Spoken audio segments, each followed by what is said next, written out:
안녕하세요. 꿈의 방향성을 찾는 여행가 김웅입니다. 오늘은 지금까지 알아보았던 6가지 흥미 유형을 조합했을 때 이것이 직업군과 직무에 어떻게 연결될 수 있을지에 대해 말씀을 나누어 보도록 하겠습니다.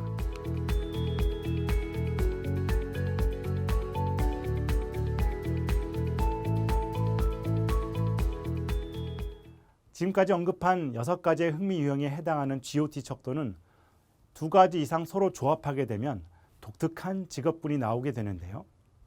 예를 들어서 현장형과 탐구형이 조합된 RI형, 이런 조합형은 그 직업군으로서 현장형을 갖게 되는데, 그 주어진 현장형 안에서 세부적인 직무를 정할 때 탐구형을 선호하는 경향이 있습니다. 또 어떤 경우에는요, 경우에 따라 이 2가지 흥미유형 외에 3번째 흥미유형이 조합되기도 하는데, 3번째 흥미유형인 경우는 주로 어떤 레저 활동 혹은 휴식 시간에 하게 되는 어떤 취미, 또는 내가 직업 활동을 끝낸 은퇴 이후 제2의 인생을 설계할 때 유용한 흥미유형으로 사용되기도 합니다. 여기서는 편의상 2가지 조합으로 된 것을 한번 알아보도록 하겠는데, 왜냐하면 이 조합이 가장 많이 나오는 조합이기 때문입니다. 첫 번째로, 현장형이 탐구형과 만나면 신체를 이용하는 직업군 내에서 탐구형 직무를 선호할 수 있는데, 이를테면 기계공학자가 대표적인 예입니다. 만약에 현장형이 사회형과 만난 직업군은 소방관, 특히 현장형, 사회형, 진취형의 조합은 운동 코치라든가 애견 조련사를 예로 들 수 있습니다. 만약 현장형이 진취형 직무 혹은 진취형과 사회형 조합을 갖게 되면 동물 조련사 업종이 나오게 되죠. 만약 현장형이 사무형 직무와 만난다면 생산 라인 조직화에 투입될 수 있습니다. 흔히 우리가 생산 관리의 달인, 생활의 달인, 이런 사람들이 많이 TV에 나오게 되는데, 이런 사람들이 바로 이 현장형과 사무형이 조합되었을 가능성이 높죠. 자, 2번째로, 직업 흥미 유형에서 탐구형으로 나온 경우에 대표적인 예가 내과 의사입니다. 내과 의사를 통계적으로 알아보면 이 탐구형이 단독으로 조합된 경우가 많습니다. 만약 탐구형이 현장형 직무와 만나게 되면 외과 의사, 우주비행사 혹은 동물 전문학자들을 생각해 볼 수 있습니다. 만약 탐구형이 예술형과 만났다면 성형외과 의사와 임상심리 전문가를 생각해 볼 수 있겠습니다. 흔히 이런 우스갯소리가 있죠. 성형외과가 있는데 탐구형과 예술형이 만난 성형외과 의사라면 정말로 창의적인 그러한 집도를 할 수가 있으나, 예술형이 아닌 사무형과 어울리는 성형외과 의사가 되는 경우 천편일률적인 수술 결과가 나오더라. 물론 어디까지나 우스갯소리이긴 합니다만은 그만큼 예술형과 사회형이 서로 반대되는 성향을 가지고 있다는 것을 알 수가 있습니다. 탐구형이 사회형과 만난 대표적인 예가 인사관리자와 교육 컨설턴트입니다. 만약 탐구형이 예술형과 사회형이 동시에 조합된 경우가 소아과 의사와 정신과 의사라고 할 수 있는데요. 왜냐하면 아무래도 대면 업무가 상대적으로 많은 의사이기 때문일 것으로 추측됩니다. 다만 여성인 경우에 탐구형이 단순히 사회형과 만난 경우로도 소아과 의사 직종을 갖는 경우가 많았습니다. 진취형과 만나게 되면 개업 의사 학회장, 또 사무형과 만나게 되면 수요 예측 전문가 혹은 기업의 기획 업무를 생각해 볼 수 있겠습니다. 예술형도요, 조합에 따라 다양한 직업군을 선보일 수 있습니다. 현장형과 만나게 된 경우는 정원사, 꽃꽂이사 혹은 조경사 직종에서 많이 찾아볼 수 있고요. 예술형이 탐구형과 만난 대표적인 직업군은 작가와 비평가입니다. 예술형이 탐구형과 사회형 혹은 사회형과만 조합된 경우에 대표적인 예가 바로 지휘자입니다. 예술가이긴 하지만 사람을 대면하면서도 끊임없이 악보를 연구하고 해석해야 하는 업종이기 때문일 겁니다.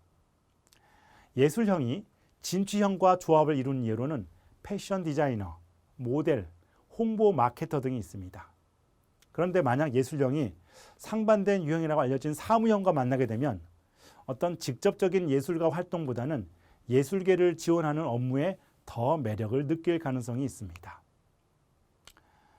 다음은 사회형인데요.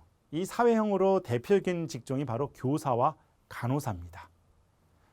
뭔가 이렇게 사람을 대하는 대표적인 업종이라는 생각이 딱 들죠. 그래서 우리가 이 직업군을 교사로 한정지어서 이 사회형 직업을 알아본다면 이러한 결과가 나올 수 있습니다. 예를 들어서 사회형이 현장형과 만나게 된 대표적인 예가 바로 체육교사입니다. 느낌이 아마 확 오실 겁니다. 학생들과 만나는 기본 직업군 내에서 신체를 활용하는 아마 좋은 사례가 아닐까 합니다. 사회형이 탐구형과 만났다면 과학교사라든가 수학교사를 떠올릴 수 있고요. 인사관리자도 이 범주에 속한다고 볼 수가 있습니다. 만약 사회형이 예술형과 만난 그런 조합이 있다면 그게 바로 음악교사 혹은 미술교사가 되겠죠. 상담가 중에서 또 이러한 조합을 많이 찾아볼 수도 있습니다. 사회형이 진취형과 만나게 되면 경영 관련 교사가 대표적인 예가 될 수 있는데 이뿐 아니라 레크리에이션 강사라든가 직업 상담가도 이러한 유형을 갖는 경우가 많습니다. 그래서 진취형 자체로만 보면 남을 설득하는 것을 선호하지만 보다 큰 틀에서 사회형이 있기 때문에 사회형, 진취형의 경우에 경쟁을 좋아하지 않는 경우가 많습니다. 어떤 단체에서 직원의 복지를 담당하는 사람들에게서는 사회형과 사무형의 조합이 많이 관찰된 경우도 있었습니다. 진취형 단일조합의 대표적인 예가 바로 기자와 해외 특파원인데요. 기자로 국한시켜서 한번 이야기를 해보자면 만약 진취형이 현장형과 만난 예가 스포츠 기자, 만약에 진취형이 탐구형과 만났다면 과학부 기자, 또 예술형과 만났다면 예술부 기자 혹은 홍보 마케팅 부서, 그리고 사회형과 만나게 되면 연예부 기자라고 할 수가 있습니다. 이처럼 뒤에 나오는 조합이 세부적인 직무를 결정하게 되는 거죠. 큰 동일한 직업군 내에서. 만약 일반 직종에서 진취형이 사회형과 조합을 이루거나 혹은 사회형과 사무형과 조합을 이룬 예가 바로 자동차 판매원이 되겠습니다. 생각보다 자동차 판매원이 많은 흥미 욕구를 요구한다는 걸 알 수가 있죠. 진취형이 사무형과 조합을 이룬 사람들은 조직관리자, 또 기업의 최고 책임자에서 많이 찾아볼 수 있습니다. 때문에 이들은 사업 욕구가 높고요. 경쟁적 상황을 선호하는 경향이 있습니다. 마지막으로 사무형인데요. 사무형이 현장형과 조합을 이룬 예가 기업의 어떤 회계 담당 혹은 재무 담당자입니다. 그러나 탐구형과 만나게 되면 조사 활동과 분석 활동을 선호하는 그런 직무를 갖게 되죠. 순수 예술인에 대한 보조 업무를 진행하는 사람들은 사무형이 예술형과 조합을 이룬 경우가 많습니다. 만약 사무형이 사회형과 만났다면 어떤 구조화된 상황에서 안정성 있게 대인 업무를 담당하는 자, 이를테면 병원 행정사무원 또는 고객 서비스 담당 업무를 선호할 가능성이 높습니다. 한편 사무형이 진취형과 만난 경우는 조직의 2인자인 경우가 많습니다. 아까 진취형의 틀에서 사무형과 조합을 이룬 경우가 바로 기업의 최고 책임자라고 했는데 이것과 결과가 대비되는 양상이죠. 이상과 같이 6가지의 흥미 유형이 서로 다른 유형과 조합을 이루었을 경우를 알아보았는데요. 좀 더 실용적인 이해를 돕기 위해서 한번 기업의 신입사원 배치에 이런 조합을 활용한다고 한번 가정을 해보겠습니다. 만약 어떤 기업체가 신입사원을 부서별로 배치하거나 혹은 기존 직원들을 대상으로 흥미 유형을 바탕으로 한 업무 특징을 알아본다고 한다면 영업직의 경우에는 진취형과 사회형의 조합, 판매직은 진취형과 현장형의 조합으로 볼 수가 있습니다.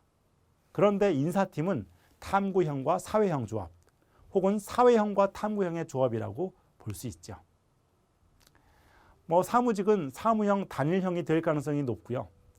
최고 책임자는 아까 이야기한 대로 진취형과 사무형의 조합이지만 거꾸로 2인자의 경우에는 사무형과 진취형의 조합이 될 수도 있습니다. 기획 업무는 탐구형과 사무형이 참 잘하는 걸로 알려져 있고요. 제품 개발이나 포장, 어떤 디자인 담당자들은 현장형과 예술형의 조합으로 이루어진 결과가 많이 보고되고 있습니다. 이처럼 우리가 가지고 있는 흥미 유형을 공식 직업 코드 또는 BIS 척도와 대비시킨다면 각각의 특성이 반영된 직업군과 관련 직무 유형을 유추해 볼 수 있습니다. 여기에다가 내 자신의 성격 유형까지 고려할 수 있다면 더욱 분명한 방향성을 설정해 볼 수 있겠지요. 지금은 평생교육의 시대입니다.